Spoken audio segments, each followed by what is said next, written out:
বেকার যুবক যুবতীদের হাতে কর্মসংস্থানের ব্যবস্থা করব এবং তার সাথে এই যে বেকার ভাতা দেওয়া হচ্ছে, আমরা বলেছি যেহেতু কথা দিয়েছি যে তৃণমূল যা ঘোষণা করবে তার থেকে আমরা বেশি দেবো এবং আমাদের রং নাম্বার পরিযায়ী শ্রমিকদের বাড়ি ফেরাবো, রং নাম্বার 3 লাখের বাড়ি দেব,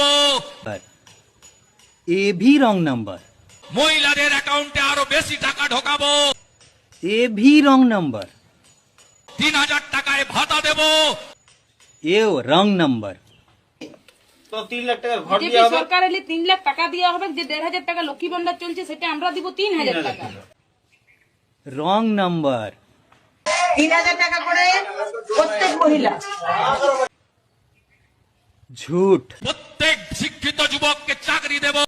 सबसे बड़ा झूठ।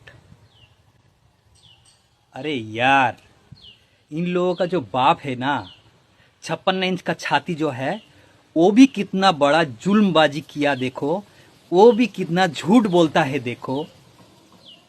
तो भी हिंदुस्तान के एक एक गरीब आदमी को मुफ्त में 15-20 लाख रुपए यूं ही मिल जाएगा।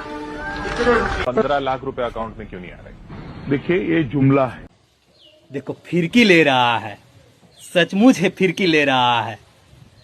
ये लोग हर टाइम हर समय झूठ पे झूठ, झूठ पे झूठ, रॉन्ग नंबर पे रॉन्ग नंबर पे रॉन्ग नंबर पे डायल कर रहा है। और कुछ लोग हैं जो इसका फिरकी ले रहा है। यही है बीजेपी। हाँ, यही है बीजेपी।